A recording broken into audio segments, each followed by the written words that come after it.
Hi అండి. 2024 ఆంధ్రప్రదేశ్ ఎలక్షన్స్‌లో YCP ఓడిపోవడానికి one of the main reason ఏంటో తెలుసా? 3 క్యాపిటల్స్ అనమాట. 3 క్యాపిటల్స్‌ని ఎప్పుడైతే వైసీపీ ఇంట్రొడ్యూస్ చేసిందో, అప్పుడే వైసీపీ గవర్నమెంట్ మీద చాలా అపోజిట్ వైబ్స్ అయితే వచ్చాయన్నమాట.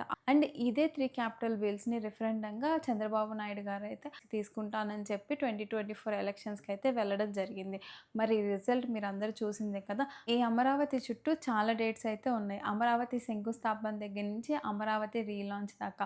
అసలు అమరావతి చుట్టూ ఏం జరిగిందో, ఈరోజు అమరావతి రీలాంచ్ జరిగింది కదా! మరి రీలాంచ్ నిజంగానే పాసిబులా?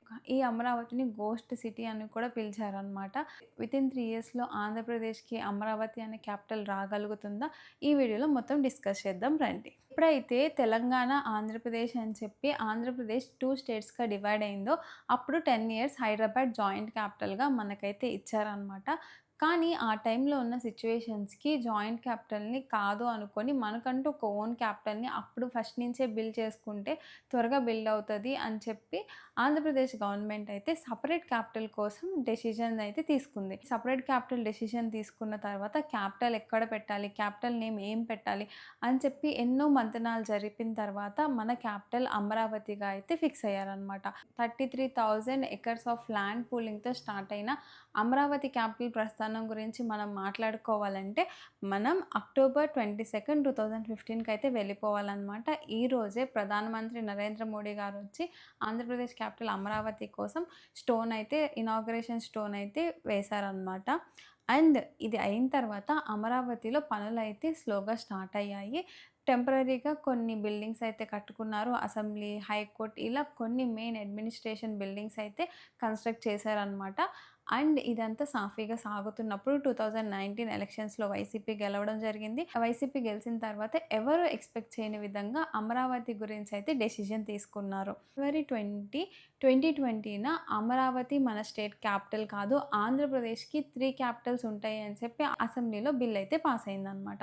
దీనికి జనవరి 22, 2020న సెలెక్ట్ కమిటీకి పంపిస్తూ మన శాసన మండలి అయితే డెసిషన్ తీసుకుంది. సో, సెలెక్ట్ కమిటీకి పంపించడం వల్ల బిల్ అయితే కొన్ని రోజులు టెంపరరీగా ఆగిపోవడం కూడా జరిగింది. అప్పుడు ఈ సెలెక్ట్ కమిటీకి పంపిస్తారా లేదా అని చెప్పి చాలా టెన్షన్ అయితే అమరావతి ఫార్మర్స్ పడ్డారు. 31 జూలై 2020న గవర్నర్ అసెంట్‌తో 3 క్యాపిటల్స్ బిల్ అయితే పాస్ అయిందనమాట.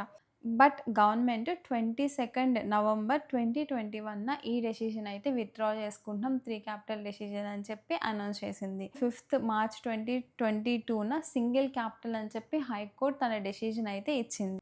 8థ్ జూన్ 2024న అమరావతి డెవలప్‌మెంట్ వర్క్స్ అయితే రీస్టార్ట్ అయ్యాయి.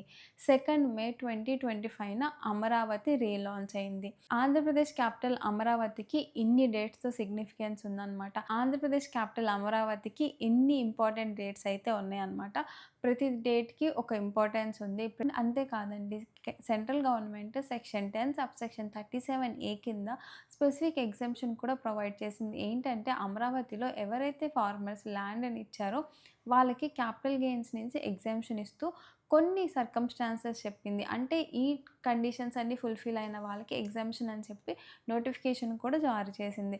2015లో అసెంబ్లీలో వైఎస్ జగన్మోహన్ రెడ్డి తను కంప్లీట్‌గా యాక్సెప్ట్ చేస్తున్నాను అమరావతి క్యాపిటల్‌గా అని చెప్పి, అదే పర్సన్ అధికారంలోకి వచ్చాక 3 క్యాపిటల్స్ అనౌన్స్ చేయడం చాలా మందికైతే నచ్చలేదు. అండ్ అంతేకాదు, అక్కడ ఎవరైతే ఫార్మర్స్ ప్రొటెస్ట్ చేశారో వాళ్ళని కొట్టడము, ఉమెన్స్ కమిషన్ కూడా ఇన్వాల్వ్ అయ్యి కాదు, ఈ way of treating women correct కాదని చెప్పడము, ఎంతోమంది ఫార్మర్స్‌ని అరెస్ట్ చేయడము, టైంకి అమౌంట్ వేయాల్సిన అమౌంట్స్ వేయకపోవడము, ప్రతిసారి వాళ్ళు హైకోర్ట్‌కి వెళ్ళి జడ్జిమెంట్ తెచ్చుకుంటే మాత్రమే వాళ్ళకి అమౌంట్స్ రావడము, హైకోర్ట్‌లో జడ్జెస్ ట్రాన్స్‌ఫర్ అవ్వడం, ఇలా అమరావతి చుట్టూ చాలానే జరిగాయి. మరి ఇలాంటి అమరావతి నిజంగానే పాసిబులా? 2014లో ఎప్పుడైతే కూటమి ప్రభుత్వం వచ్చిందో అప్పుడు గవర్నమెంట్ కన్ఫర్మ్‌గా ఒక 3 కన్సిక్యూటివ్ టర్మ్స్ మనమే ఉంటాము, స్లోగా క్యాపిటల్ బిల్డ్ చేయొచ్చు అనైతే గట్టిగా అనుకుంది. బట్ ఈసారి గవర్నమెంట్ ఆ ఒపీనియన్‌లో లేదు. ఎలాగన్నా సరే కన్ఫర్మ్‌గా అమరావతిని కట్టాల్సిందే అని చెప్పి ఫస్ట్ ప్రిఫరెన్స్‌లో అమరావతినే పెట్టుకుంది. ఎప్పుడైతే 3 క్యాపిటల్స్ అనౌన్స్ అయిందో అప్పుడు మెయిన్ అందరికంటే బాధపడింది చంద్రబాబు గారే. రీజన్ వచ్చేసి ఏంటంటే, తన మీద కోపం ఉంటే పర్సనల్‌గా తీర్చుకోండి, అంతేగాని ఒక రాష్ట్రానికి అవ్వాల్సిన డెవలప్‌మెంట్‌ని అబ్జెక్ట్ చేయొద్దు అని చెప్పి తను చేతులు మొక్కి మరీ వేడుకున్నారు. ఇక్కడ ఏ పార్టీ అన్నది పక్కన పెడితే, మీరు ఒక డెసిషన్‌ని యాక్సెప్ట్ చేసే ముందే మీకు డౌట్స్ ఉంటే, ఇది ఒక పర్టిక్యులర్ క్యాస్ట్ సెంట్రిక్ అని మీరు ఫీల్ అయ్యి ఉంటే, ఆ రోజే వైఎస్ జగన్ గారు గనక అసెంబ్లీలో వాయిస్ రైజ్ చేసి మాట్లాడుంటే డెఫినిట్‌గా తర్వాత ప్రజలు హర్షించేవాళ్ళు. అంతేకాని సైలెంట్‌గా యాక్సెప్ట్ చేసి తర్వాత డెసిషన్ మార్చుకోవడం చాలా మందికి నచ్చలేదు. ఇన్ని ఇన్సిడెంట్స్ జరిగిన తర్వాత చంద్రబాబు నాయుడు గారు ఫస్ట్ ప్రిఫరెన్స్‌లో అమరావతినే పెట్టుకున్నారు. అందుకని చెప్పే పట్టుబట్టి మరి మోడీ గారిని ఇప్పుడు శంకుస్థాపనకి పిలిచి ఇదొక మెసేజ్ లాగా, ఇదొక గట్టి సిగ్నల్ లాగా జనాల్లోకైతే పంపించారు. అండ్ ఆ సిగ్నల్ పంపించడంలో సక్సెస్ కూడా అయ్యారు. అండ్ అంతేకాదు ఎంతోమంది ఫార్మర్స్ ఈ ల్యాండ్‌ని డొనేట్ చేసిన ఫార్మర్స్ గురించి చాలా అంటే చాలా నెగెటివ్‌గా మాట్లాడారు 3 క్యాపిటల్స్ ఇంట్రడ్యూస్ అయినప్పుడు. ఆ ఫార్మర్స్ ఎవరైతే ఈ ల్యాండ్‌ని డొనేట్ చేశారో వాళ్ళు 3 పంటలు పండే భూమిని డొనేట్ చేశారండి. సో, నిజంగానే వాళ్ళు 3 పంటలు వేసుకున్నా గానీ ప్రశాంతంగా బతుకుతారు. రాష్ట్రం వాళ్ళు ఇద్దరు బాగుపడతారనే ఉద్దేశంతో వాళ్ళు స్వచ్ఛందంగా ల్యాండ్ పూలింగ్‌కొచ్చి ల్యాండ్ ఇచ్చిన తర్వాత కూడా ఒక క్యాస్ట్, కమ్యూనిటీ అని మాట్లాడి 3 క్యాపిటల్స్ పెట్టాలన్న డెసిషన్ చాలా మందికి నచ్చలేదు. అయితే ఇవన్నీ చూసారు. వైజాగ్ పీపుల్ గూడా ఒకవేళ వైజాగ్‌లో ఏదన్నా ల్యాండ్ పూలింగ్ జరిగినా మేము ల్యాండ్ ఇవ్వమని చెప్పిన వాళ్ళే చాలా ఎక్కువ మంది ఉన్నారనమాట. ఇన్ని మలుపులున్న అమరావతి రీలాంచ్ నిజంగానే పాజిబులా అంటే సెంట్రల్ గవర్నమెంట్, స్టేట్ గవర్నమెంట్ గట్టిగా గనక అనుకుంటే అమరావతి రీలాంచ్ అనేది డెఫినిట్‌గా పాజిబుల్. అమరావతి ప్లాన్‌లో అమరావతి ఒక రివర్ ఫ్రంట్ మీద బేస్ అయిన క్యాపిటల్ అనమాట. సో, దీనివల్ల ఏంటి అంటే ఎప్పటికి కూడా అమరావతిలో డ్రౌట్స్ కానీ, వాటర్ ప్రాబ్లమ్ కానీ రాకూడదు అని చెప్పి మెయిన్ రీజన్. ఎప్పుడైతే central government and state government alliance పర్ఫెక్ట్‌గా ఉందో, ఎప్పుడైతే central government and state government communication పర్ఫెక్ట్‌గా ఉందో, డెఫినిట్‌గా అమరావతి అయితే కంప్లీట్ అవుతది. Last time state government Amaravati డెవలప్‌మెంట్‌ని అంత గట్టిగా తీసుకోలేదు. ఎందుకనంటే స్లోగా డెవలప్ చేద్దాము అనుకుంది. బట్ ఈసారి గవర్నమెంట్ అలా లేదు. ఈసారి గవర్నమెంట్ డెఫినిట్‌గా కన్‌స్ట్రక్ట్ చేయాల్సిందే అన్న ఒక దృఢ నిశ్చయంతో ఉంది అని చెప్పి ఈరోజు ఈవెంట్ తర్వాత అయితే అర్థమైంది. అంతేకాదు ఇప్పుడు సెంట్రల్‌లో మన పవర్ ఉంది. ఇప్పుడు సెంట్రల్‌లో మన డామినేషన్ ఉంది.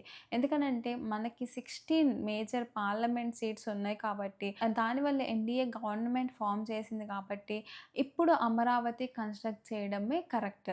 ఒకవేళ గనక ఇప్పుడు మనం ఆపర్చునిటీ మిస్ చేసుకుంటే నెక్స్ట్ ఎలక్షన్స్‌లో ఏమైద్దో ఎవరికీ తెలియదు కాబట్టి ఈ టైంనే చాలా క్రూషియల్‌గా గవర్నమెంట్ అయితే భావిస్తుంది. ఒక స్టేట్‌కి క్యాపిటల్ ఉండడం చాలా ఇంపార్టెంట్. ఏదన్నా స్టేట్ మన కంట్రీలో క్యాపిటల్ డెవలప్ అవ్వకుండా ఉందంటే అది ఆంధ్రప్రదేశ్ మాత్రమే. సో, మన స్టేట్‌కి కూడా త్వరలోనే క్యాపిటల్ అనేది బిల్డ్ అవుతది అని నేను మనస్ఫూర్తిగా అయితే కోరుకుంటున్నాను. అండ్ నేను కంప్లీట్‌గా బిలీవ్ చేస్తున్నాను. ఈ అమరావతి రీలాంచ్‌తో డెఫినిట్‌గా ఈసారి క్యాపిటల్ అయితే కంప్లీట్ అవుతది అని.